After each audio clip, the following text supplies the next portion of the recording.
क्या कर रहे हैं? वीडियो बना रहे हैं। मेरा भी एक प्रॉब्लम सॉल्व कर। बोलो। एक पार्टी में को चेक दिया था, हाँ। वो रिटर्न हो गया। अच्छा, तो अब क्या करना चाहिए? मतलब आपका चेक डिसऑनर्ड हो गया है। जी। आजकल ये हर तीसरे इंसान के साथ होता है। ठीक है, बताते हैं। मैं हूँ प्रियंका और आज की इस वीडियो में हम बात करेंगे चेक बाउंस या फिर चेक डिसऑनर की। अभी अभी आपने सुना कि मेरे हस्बैंड को किसी ने चेक दिया और वो चेक डिसऑनर हो गया। ये प्रॉब्लम आजकल हर तीसरे इंसान के साथ हो रही है। तो जब आपका चेक बाउंस हो जाए तो आपको क्या स्टेप लेने हैं, या जब जिस ड्रॉर ने आपको जो चेक दिया है ये जानते हुए कि उसके अकाउंट में सफिशिएंट फंड नहीं है, उसे लॉ क्या पनिशमेंट देगा। फ्रेंड्स, चेक डिसऑनर को डील करते हैं negotiable instrument act 1881। Negotiable instrument act 1881 के सेक्शन 138 से लेके सेक्शन 148 डील करते हैं चेक डिसऑनर को। सेक्शन 138 ये कहता है कि अगर कोई आपको चेक दे पेमेंट के लिए और वो चेक डिसऑनर हो जाए ड्यू टू इनसफिशिएंट फंड, आप उसको नोटिस देते हो कि हमारा चेक बाउंस हो गया है, आप हमें पेमेंट कर दो, और फिर भी वो अगर 15 दिन के अंदर पेमेंट ना करे तो ये ऑफेंस पनिशेबल होगा और ड्रॉर को पनिशमेंट मिलेगी इम्प्रिजनमेंट, जिसे 2 इयर्स तक एक्सटेंड किया जाएगा, या फाइन जो होगा twice the amount of cheque. यानी अगर कोई आपको 50 लाख का चेक देता है और वो चेक डिसऑनर हो जाता है तो उसे आपको फाइन पे करना पड़ेगा 1 करोड़ रुपए का। नेगोशिएबल इंस्ट्रूमेंट एक्ट 1881 में एक अमेंडमेंट किया गया 2018। इस अमेंडमेंट में सेक्शन 143A इंसर्ट किया गया।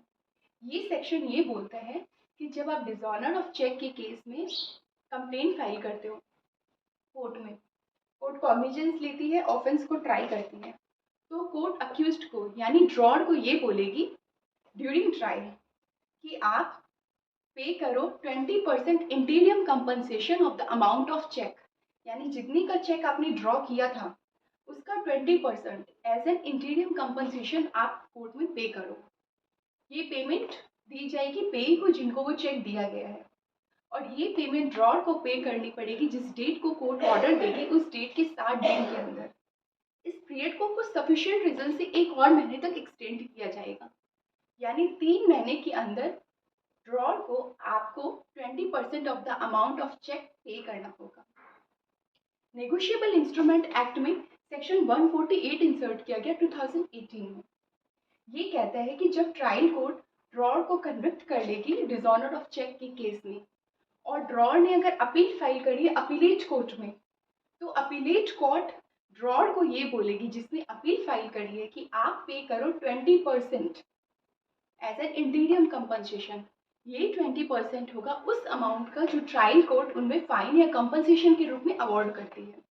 ये अमाउंट भी उसे 60 दिन के अंदर पे करना होगा, यानी बिफोर डिस्पोजल ऑफ अपील उन्हें 60 दिन के अंदर ये 20% अमाउंट ऑफ फाइन जो उन्हें ट्रायल कोर्ट ने अवार्ड किया था वो उनको पे करना होगा।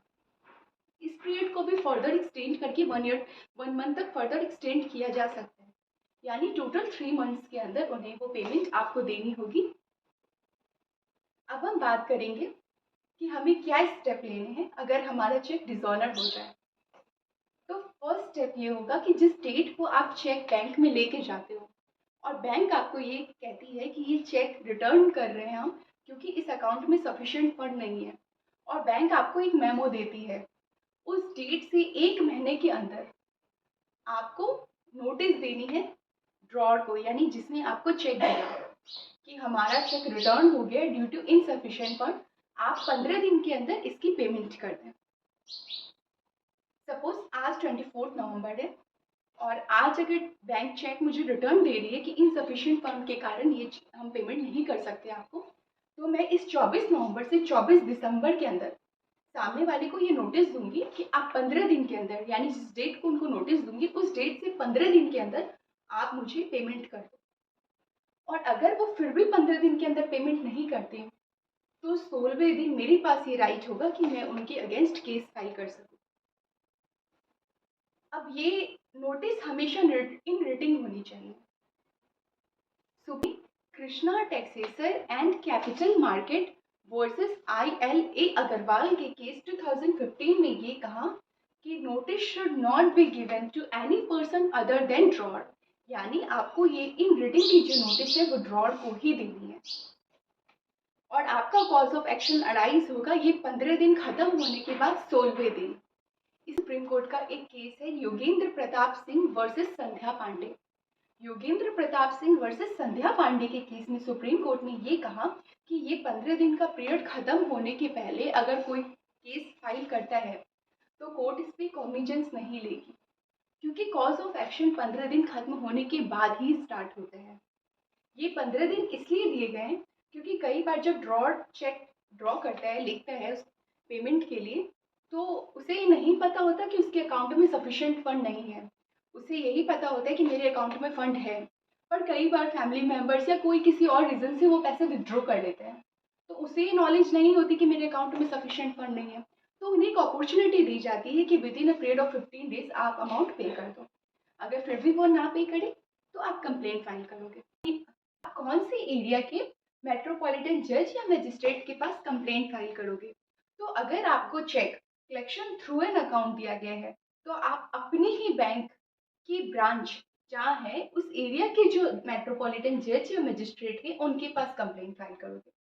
पर अगर आपको cheque otherwise through an account दिया गया है तो वो ड्रॉर जिसने आपको चेक दिया है उसकी बैंक जहाँ है उस एरिया के जो मेट्रोपॉलिटन जज या मजिस्ट्रेट है आप उनके यहाँ कंप्लेंट फाइल करोगे।